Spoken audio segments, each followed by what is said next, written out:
Mi novia me pidió espacio, desapareció sin rastro, y días después, la vi bronceándose en la playa con su ex. Así que le di justo lo que quería, espacio, pero permanente. Me llamo Bruno, tengo 30 años, y juro que nunca imaginé que terminaría en medio de una historia tan absurda como devastadora. Hace 3 semanas, mi entonces novia, Laura, de 28, me mandó un mensaje por la noche que todavía no sé cómo interpretar sin sentir náuseas. Llevábamos casi 2 años juntos, el último viviendo bajo el mismo techo, en el departamento que yo rentaba desde hacía tiempo. Era un martes cualquiera, yo estaba en la cocina haciendo pasta, el tipo de cena sencilla que preparaba cuando sabía que ella llegaría tarde de sus reuniones. El teléfono vibró en la encimera. Miré. Era un mensaje suyo. Pensé que me avisaría que venía en camino o que no tenía hambre, pero lo que decía me dejó helado. Necesito espacio. No me llames ni me escribas por un tiempo. Cuando esté lista, yo te busco. Sentí que se me apagaba el cerebro por unos segundos. Le respondí con calma, sin reclamos. Algo como, está bien, Laura. Tómate el tiempo que necesites. Aquí estaré. No volví a saber nada. Ni una llamada, ni un mensaje, ni una nota. Solo el eco del silencio en nuestro apartamento, que de pronto se sentía más vacío que nunca. Me dediqué a limpiar, a ordenar, a distraerme. No quería pensar en que algo más oscuro podía estar ocurriendo. Me aferré a la idea de que tal vez necesitaba espacio de verdad, que algo emocional estaba pasándole. Pero esa fantasía se desplomó brutalmente el viernes por la noche. Estaba en el sofá, deslizando historias en Instagram sin mucho interés, cuando me topé con una publicación de un amigo en común. La etiqueta decía Viviendo el sueño caribeño. Abrí la historia y casi se me cae el teléfono. Ahí estaba Laura. En bikini. Sonriente, abrazada a Franco, su exnovio de quien siempre decía que era historia pasada. Ambos con un cóctel en la mano. En la playa. Con el pie de foto. Escapada mágica. La rabia me recorrió el cuerpo como electricidad.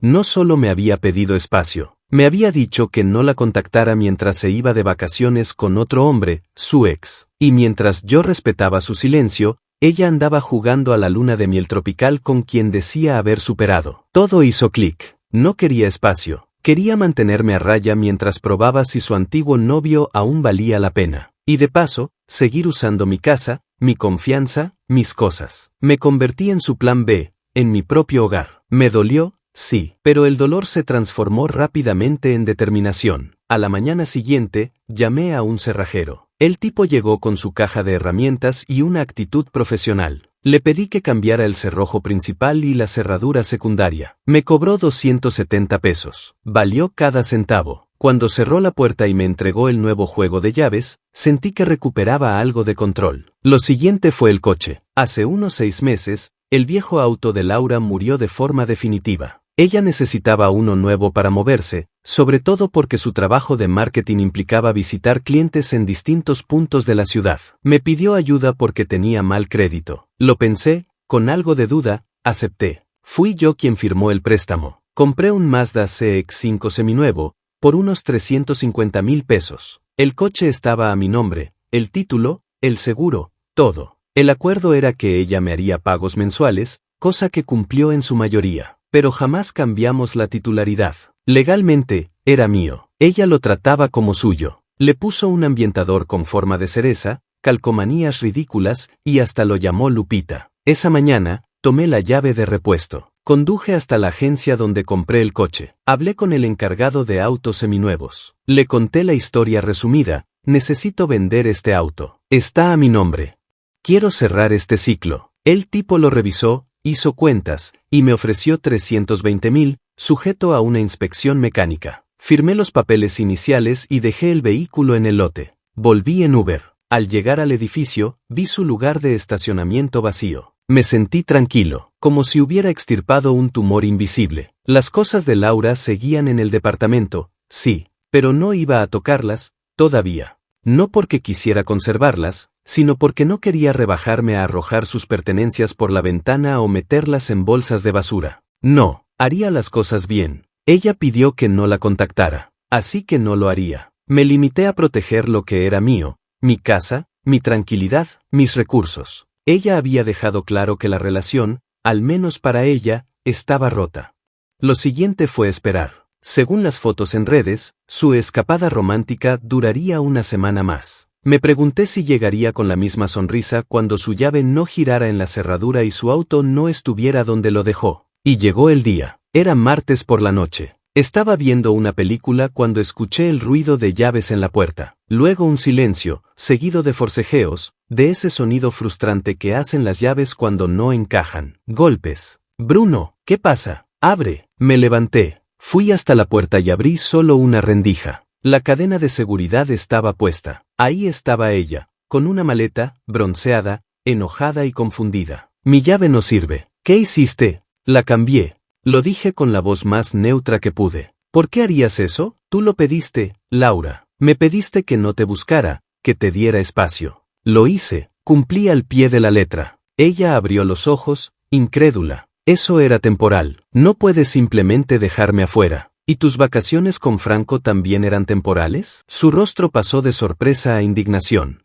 Eso no fue nada. Solo un viaje. Seguimos siendo amigos. Amigos que se toman selfies abrazados en la playa. Entiendo. Bruno, por favor. Déjame entrar. Necesito mis cosas. ¿Y el coche? ¿Dónde está? Miró hacia su lugar de estacionamiento. Vacío. Sus ojos se agrandaron. ¿Dónde está mi coche? Nunca fue tuyo. Está en proceso de venta. A mi nombre. A mi decisión. Su voz subió de tono. No puedes hacerme esto. Pagué por ese coche. Pagaste por usarlo, Laura. Como si fuera renta. Pero nunca fue tuyo. Ella sacó su teléfono. Voy a llamar a la policía. Hazlo. Y explícales que tu exnovio, a quien le pediste que no te contactara, vendió su propio coche y cambió las cerraduras de su apartamento mientras tú te bronceabas con otro hombre. Buena suerte con eso. Ella se quedó en silencio, con el teléfono a medio camino de su oído, dudando. Sus ojos, antes llenos de rabia, ahora se llenaban de frustración y confusión. Entonces, como si necesitara refuerzos, bajó las escaleras sin decir nada. Minutos después, subió acompañada. Era su hermana menor,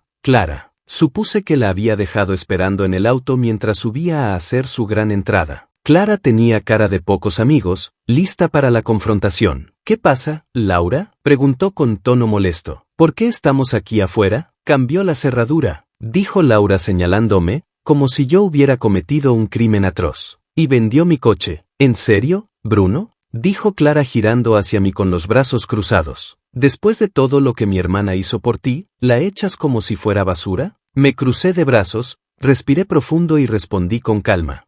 Este es mi apartamento, legalmente a mi nombre. Ella me pidió espacio y cero contacto. No fue yo quien decidió desaparecer una semana con su ex. Clara bufó. Se notaba que venía con el guión aprendido, el papel de la hermana indignada. Eso no justifica que le robes el coche. No lo robé. Lo compré yo, está a mi nombre. Pagó como quien paga un alquiler. Y ya está en proceso de venta. No hay vuelta atrás. Laura volvió a hablar, ahora en un tono más desesperado.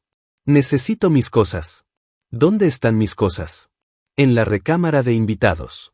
No voy a tirarlas. No soy tú. Pero tampoco vas a entrar esta noche. No a las 9 de la noche después de desaparecer por más de una semana. Escríbeme mañana. Fijamos una hora y las tendrás empacadas junto a la puerta. Así de simple. No puedes decirme cuándo pasar por lo que es mío. Gritó. Puedo, y lo estoy haciendo. Mi casa, mis reglas. Ahora puedes irte. Mañana, si quieres, me mandas un mensaje con una hora. Yo estaré listo. Pero no te pasarás del recibidor. Ella gritó algo más, pero ya estaba cerrando la puerta. Puse el cerrojo mientras sentía los latidos de mi corazón resonando como tambores. Me apoyé contra la pared por un momento, respirando hondo. No era miedo. Era adrenalina. Era dolor. Pero también alivio. Estuve escuchando gritos afuera por unos 5 minutos. Clara parecía estar intentando calmarla, aunque también echaba leña al fuego. Después, se fueron. No regresaron esa noche. A las 11:14 de la noche, recibí un mensaje. Era del número de Clara. Laura necesita recoger sus cosas mañana a las 10 de la mañana. Esté listo. Ni un por favor, ni un gracias. Pura orden. Respondí con un seco. De acuerdo. Esa noche no dormí mucho, pero no por ansiedad. Me pasé las horas empacando cada cosa que había quedado suya. Ropa, cremas, perfumes, libros, su cepillo de dientes, hasta los objetos más insignificantes. Todo. Lo metí con cuidado en cajas que fui apilando junto a la puerta. No me interesaba dejarle nada que luego pudiera usar como excusa para volver. Cada artículo representaba un recuerdo que yo ya no necesitaba. Fue una especie de limpieza espiritual. El miércoles a las 10 en punto, tocaron a la puerta. No era Laura. Era Clara de nuevo, esta vez acompañada de su madre, Beatriz. Una mujer de rostro endurecido por los juicios morales.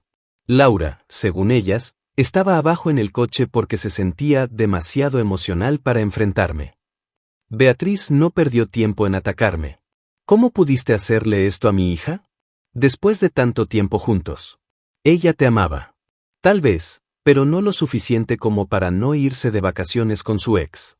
Mientras me pedía que no la contactara. Beatriz resopló y entró en modo drama. Todos cometemos errores. Ella estaba confundida.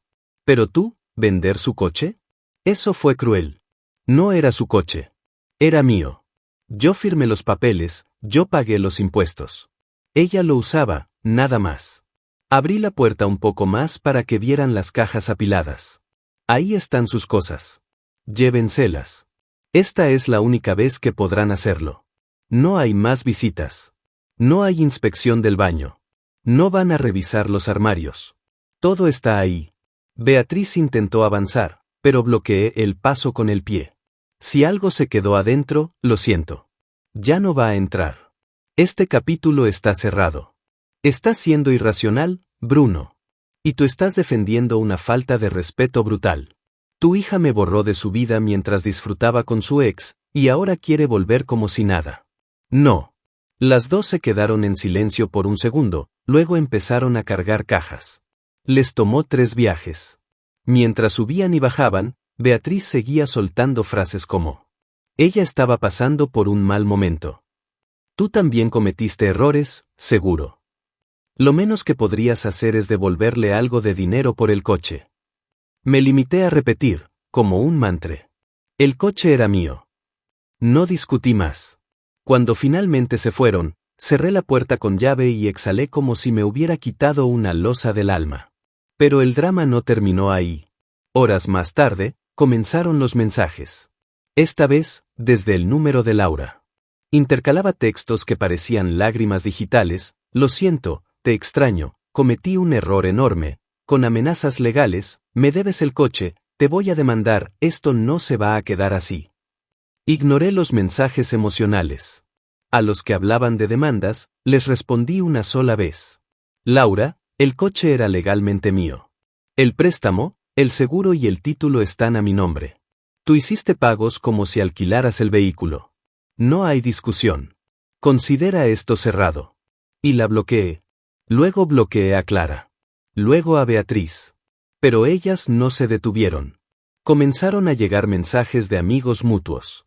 Gente que antes ni me hablaba, ahora se sentía con derecho a juzgarme. Bruno, ¿qué hiciste? Se dice que vendiste el coche de Laura por despecho. No está bien lo que hiciste, hermano. Supongo que Laura estaba repartiendo su versión de los hechos como si fuera una mártir. Claro, olvidando convenientemente las fotos en la playa con su ex. La narrativa era clara, ella era la víctima, yo el villano sin corazón. Respondí a 2 personas que consideraba neutrales. Les envié capturas.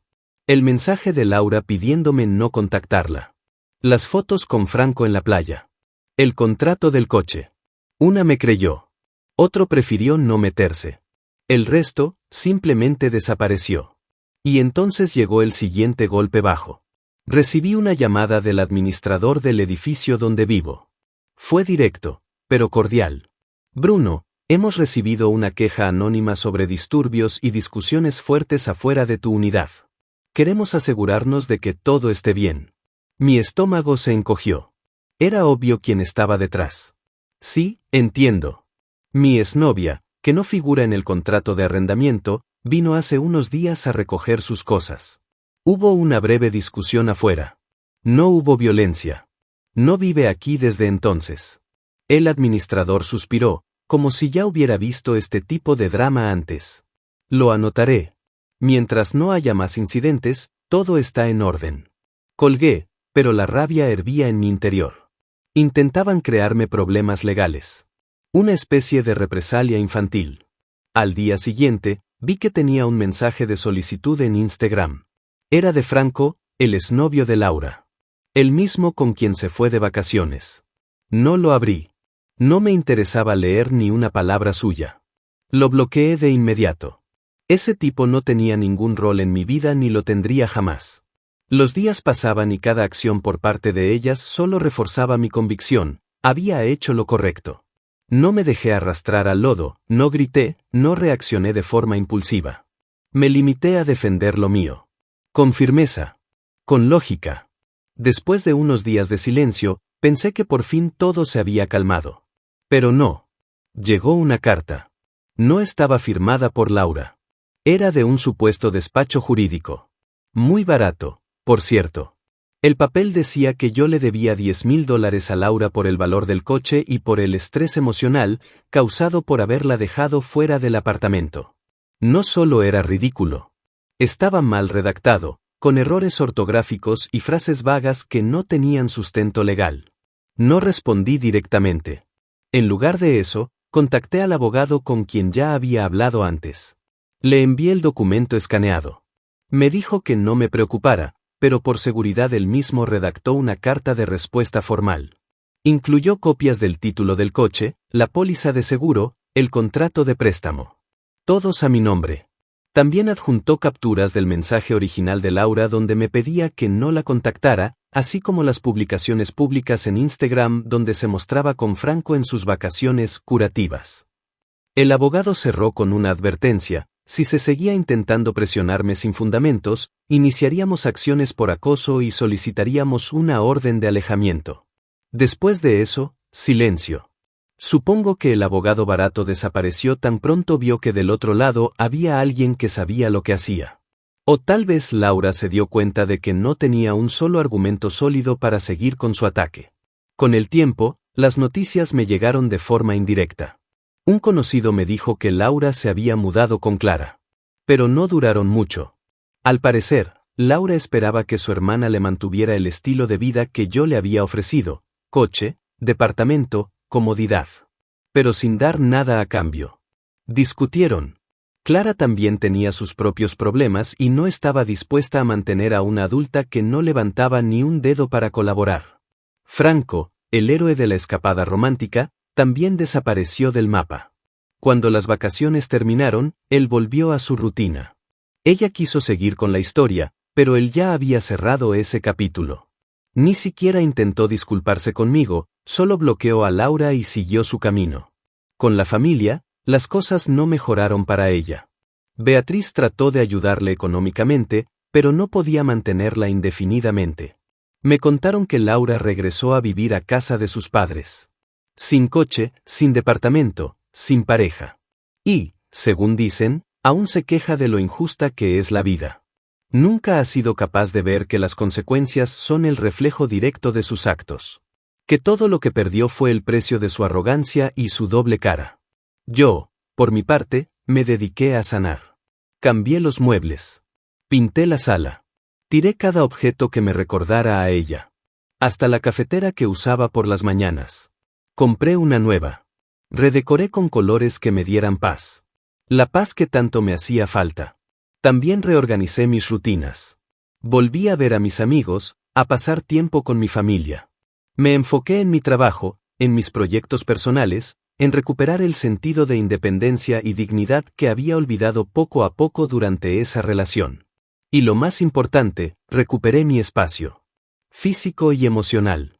Un sábado por la mañana, mientras colgaba unos cuadros nuevos en la pared, sentí algo que no había sentido en mucho tiempo. Libertad. Silencio real. Tranquilidad profunda. Me di cuenta de que la venganza no tiene por qué ser estruendosa, escandalosa o llena de drama.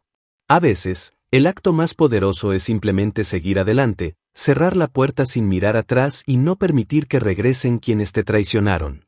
Ella pidió espacio. Le di más del que imaginó. Le di la libertad que decía necesitar. Solo que vino con una consecuencia: perdió todo lo que creía tener asegurado. Y la mejor parte fue saber que, al final, no fui yo quien la castigó. Fue la vida, la lógica, la verdad.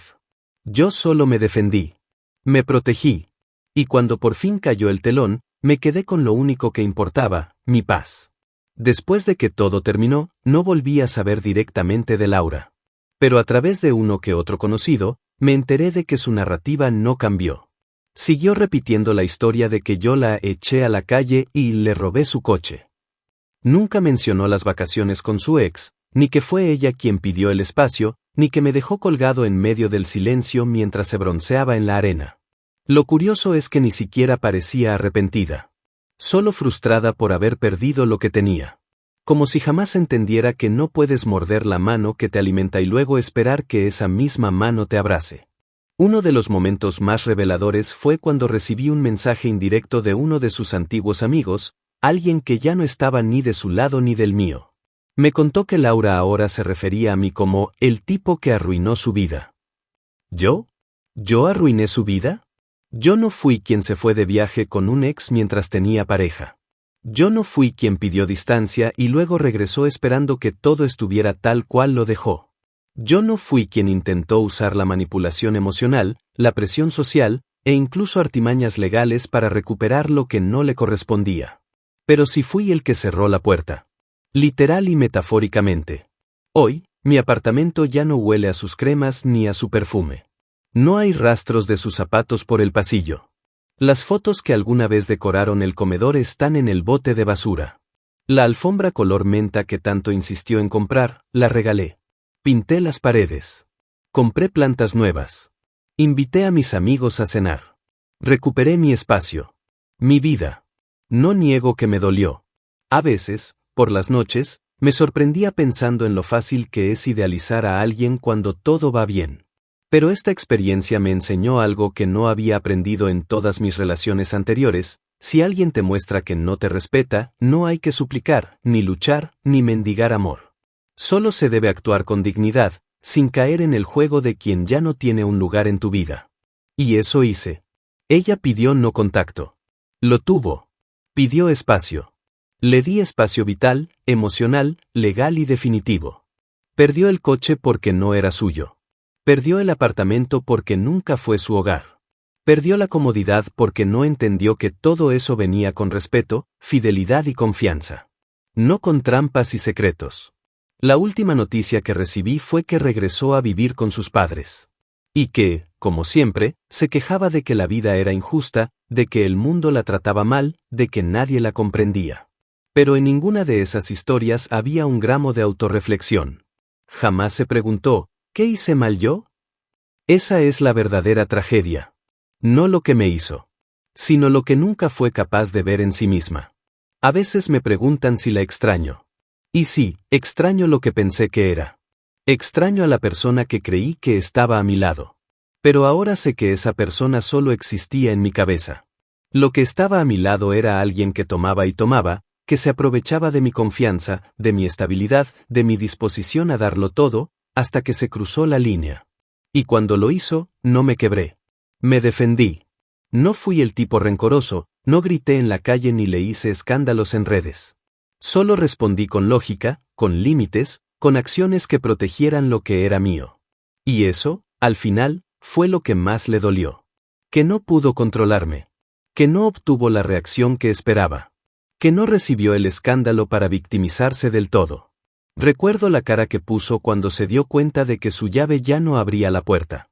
Esa mezcla de incredulidad, rabia y sorpresa. Como si jamás se le hubiera pasado por la cabeza que yo sería capaz de cerrarle el paso. Fue en ese momento cuando entendí que había tomado la mejor decisión posible.